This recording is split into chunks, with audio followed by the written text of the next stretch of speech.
sangat meresahkan kita, itu merubah paradigma yang dikatakan pahlawan devisa adalah bukan buruh migrannya, tetapi adalah PT CKS dikatakan sebagai pahlawan devisa. Itu adalah salah satu pejabat publik perwakilan daerah yang tidak mempunyai perspektif, tidak membaca terkait dengan situasi buruh migran.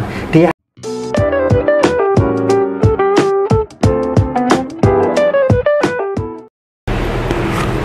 Oke, baik sahabat pekerja migran Indonesia, sore kali ini saya bersama Ketua Umum SBMI, Serikat Buruh Migran Indonesia. Kita akan diskusi terkait dengan banyak hal nih, terkait dengan masalah-masalah PMI, dan ini podcast khusus untuk teman-teman atau sahabat migran Indonesia, baik pra penempatan maupun itu teman-teman yang sudah menjadi pekerja atau PMI Purna. Telah hadir bersama kita saudara kita, abang kita, ini Bapak Arianto. Gimana kabar Bang? baik, boleh lepas masker ya, boleh. jarak kita ya. Sudah ada jarak, kita udah ngikutin prokes ini. Ya. Sudah pakai. Kabar baik Bang Anton untuk saat ini. Terus gimana nih terkait dengan ini, kan sudah masuk tahun ketiga, kita ini mengalami krisis mengalami pandemi COVID-19 ini, dan akhir-akhir ini semakin banyak menjadi korban, dan tidak kalah pentingnya juga teman-teman sahabat-sahabat migran ini, ada yang gagal terbang, ada yang dipulangkan, bahkan ribuan orang dipulangkan dari negara-negara penempatan. Nah, kegiatan apa aja sih yang sudah dilakukan sahabat-sahabat SBMI ini selama masa pandemi ini? Masih banyak gak sih pemulangan atau kasus-kasus PMI yang hari ini dialamin, yang mungkin tidak dipublish atau tidak terpublish? Nah, bisa diceritain nih. Ya, terima kasih Bang Anton atas waktu yang diluangkan kepada saya untuk berbagi sharing soal seputar buruh migran Indonesia. Jadi kalau bicara buruh migran Indonesia, kita nggak bisa bicara hari ini sebetulnya, karena persoalan buruh migran itu sejak terjadi sebelum zaman kolonial Belanda, kemudian zaman Orde Baru, Orde Lama, bahkan reformasi, persoalan buruh migran itu menjadi persoalan yang dalam tanda kutip ada sukar untuk diurai. Krusial ya? Ya, krusial banget.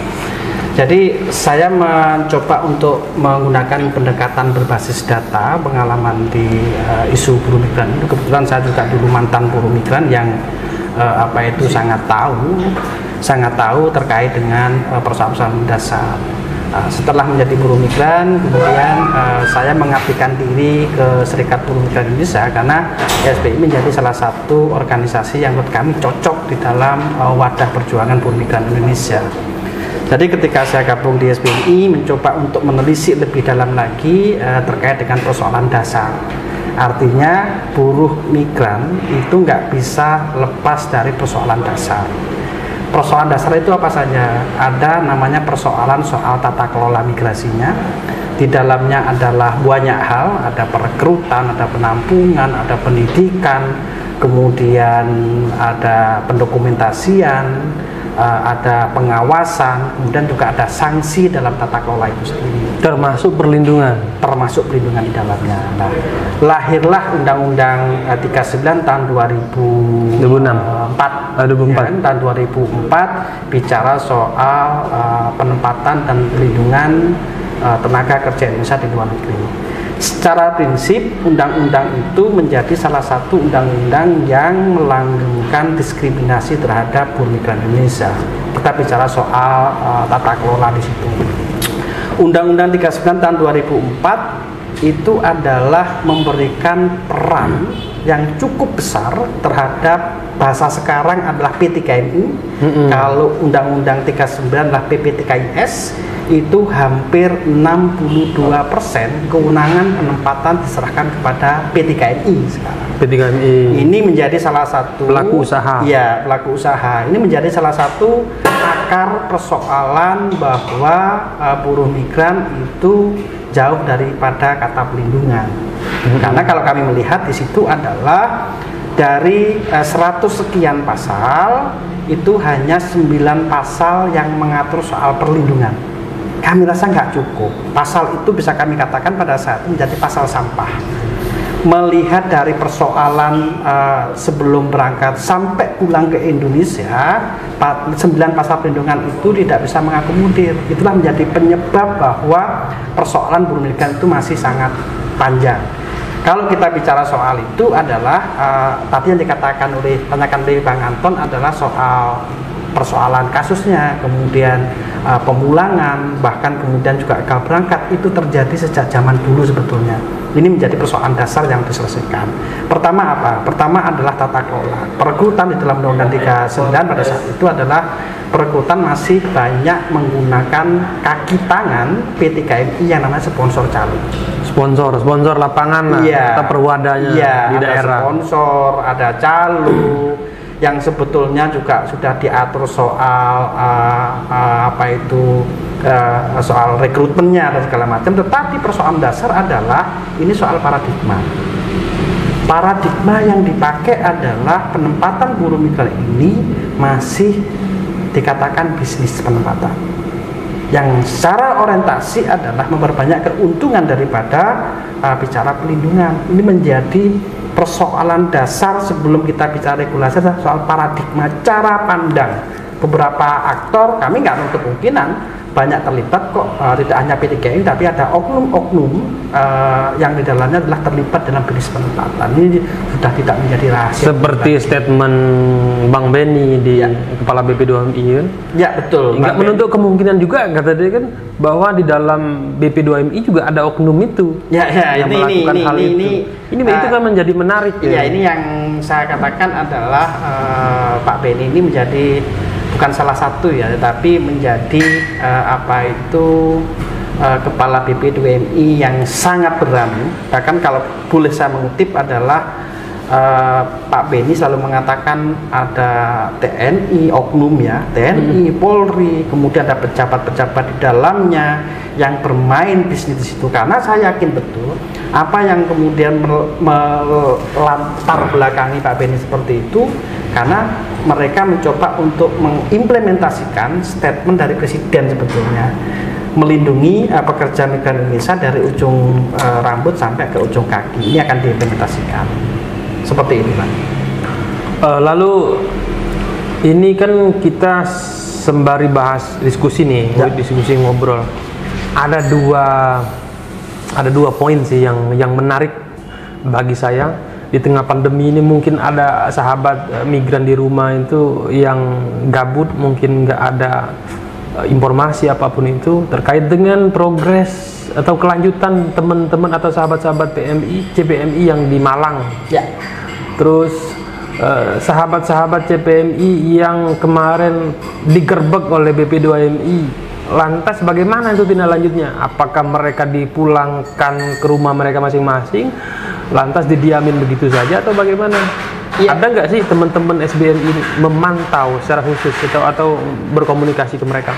Iya, jadi persoalan khusus yang terkait dengan PT CKS dan BLK CKS di Malang, ini SBMI sangat berperan aktif, yaitu yang dilakukan oleh kawan-kawan SBMI DPC Kabupaten Malang. Kabupaten Malang. Ya, selalu memantau, bahkan terlibat aktif mengkritisi daripada statement para pejabat yang bertolak belakang dengan pejabat yang lainnya. Termasuk wali kota. Termasuk wali kota, ya kan? Selalu wali kota, misalkan ada aneh dalam tanda kutip dalam satu kawasan, dalam satu kota, statement yang dikeluarkan oleh wali kota sama kepala dinas tenaga kerjanya, kepala dinas tenaga kerja kabupaten dan pejabat dari pusat itu berbeda.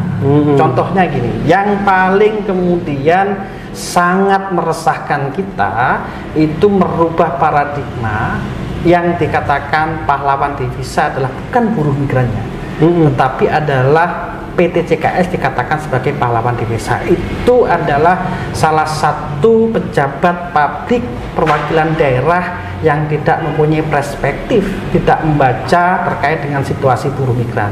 Dia hanya melihat soal unsur bisnisnya saja. Tetapi bagaimana menerjemahkan soal pahlawan divisa itu tidak mahir menurut saya buat Sutiadi. Yang kedua, artinya ini kan mungkin sahabat-sahabat migran ini kan berpikir, wah ini kita ini manusia apa komoditi gitu kan yang bisa diperdagangkan begitu saja dalam tanda kutip. Iya, jadi kalau kita bicara soal memanusiakan manusia dalam konteks buruh migran ini hanya sekedar jargon kalau kita melihat, karena dari beberapa statement yang contoh dikatakan Sutiadi itu hanya dijadikan komoditi, jadikan objek untuk mengeruk keuntungan, tetapi ditarik pada siapa kemudian aktor yang di situ, ditarik kepada PT GMI. Padahal PT GMI menjadi salah satu aktor yang seringkali menjadi persoalan di dalamnya. Lantas itu kalau yang ini gue mau nanya lagi nih, yang kemarin tuh kepala badan ini kan berapa kali tuh yang gerbek, ada yang di Duren 3 ya, ada yang di apartemen. Gimana tuh nasibnya? Nasib teman-teman itu? Ya, jadi pertama bukan kami nggak sepakat penggerbekan, tentu harus dilakukan ya. Iya. Tetapi pencegahan. Tetapi yang paling sering saya utarakan adalah tindak lanjut dari penggerbekan itu sendiri. Jadi harus ada langkah konkret, dan saya meyakini ini harus melibatkan banyak stakeholder terkait ya, tidak hanya BPDWMI, tetapi juga ada peran-peran regulatornya kan seperti apa, kemudian yang bisa melakukan penindakan hukumnya, misalkan kalau ada unsur pidana ada kepolisian di sinilah. Kami mengambil salah satu contoh ya. Kebetulan hari ini kawan-kawan di kantor itu sedang didatangi 4 korban yang di situ adalah pernah digerebek 1 tahun yang lalu. 1 tahun yang lalu. 1 tahun. Berarti tahun 2020 digerebek. Di situ adalah kami mencoba untuk mempertanyakan tindak lanjutnya. Nah, ada 4 korban yang hari ini adalah sudah datang ke kantor kami, mengadukan persoalannya. Kami sangat miris melihat itu. Karena begini, karena setelah digerebek 4 korban ini memberikan keterangan kepada kami, nasib mereka justru malah terkatung-katung.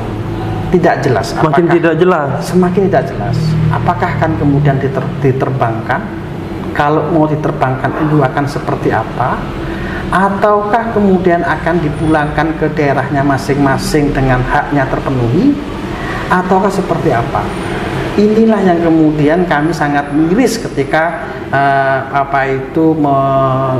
membaca hasil kronologis dari teman-teman yang sudah dengar katanya udah ngeluarin duit banyak mereka. Ya, jadi kita ambil contoh ya, tempat ini kalau sesuai dengan yang sudah sudah didiskusikan, diwawancara, rata-rata ya, saya ambil rata-rata saja adalah satu orangnya berapa tuh? Mengeluarkan 50 juta rupiah. Bayangkan.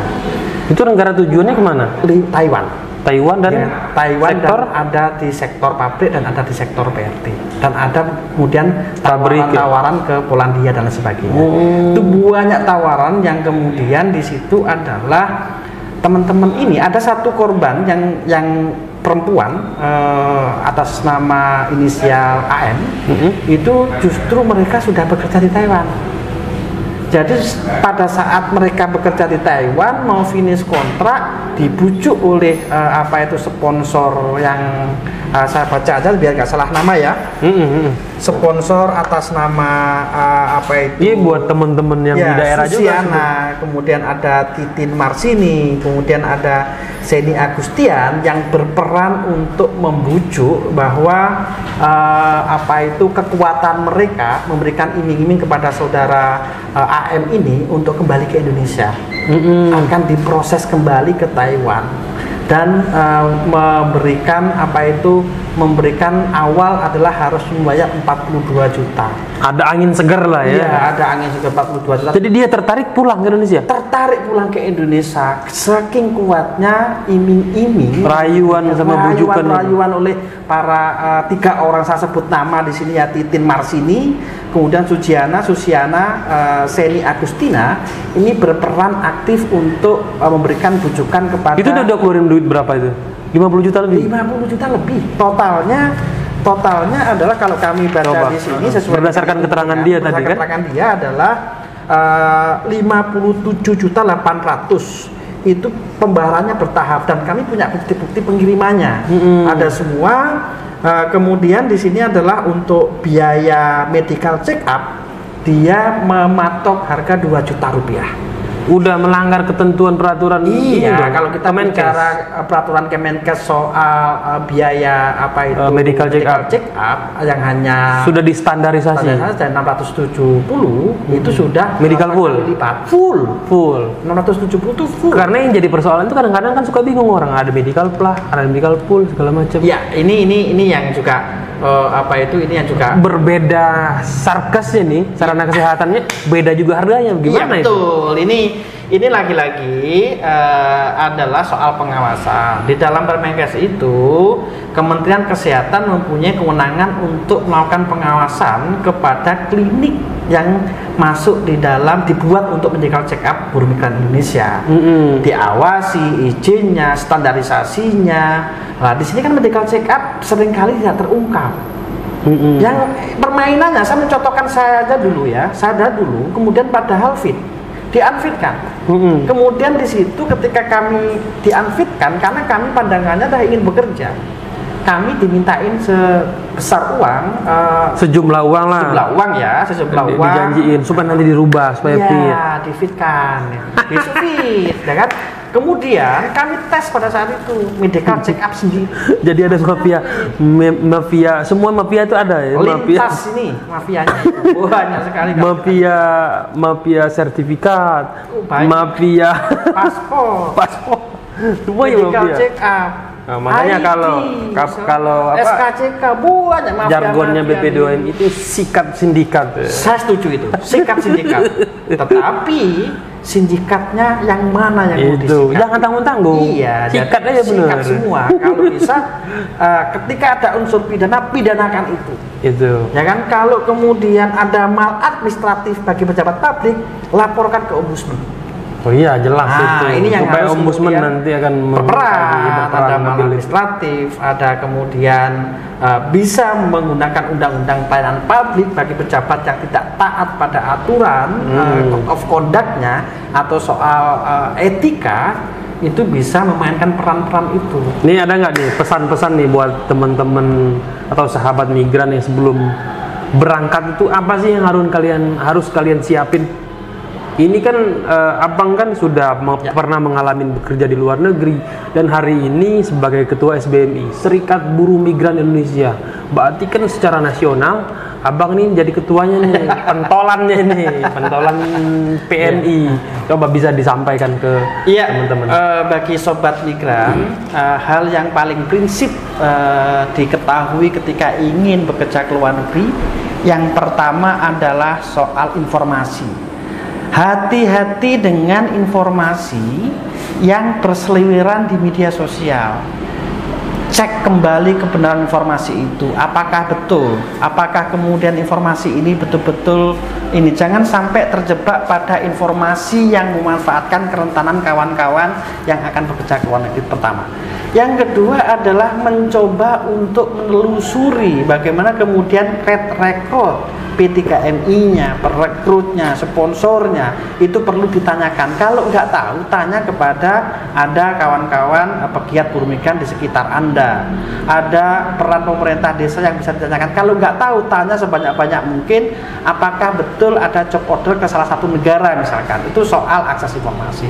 Yang kedua adalah soal pembiayaan. Jadi jangan pernah teman-teman sobat migran karena dijanjikan bekerja ke salah satu negara yang secara finansial gajinya menjanjikan, teman-teman mau saja kemudian membayar sejumlah uang yang itu sumbernya adalah hutang, jual tanah, kemudian menggantikan sertifikat. Ini banyak seperti itu. Hati-hati, tanyakan berapa sebetulnya biaya penempatan untuk pekerja ke luar negeri. Ini yang kemudian harus kedua.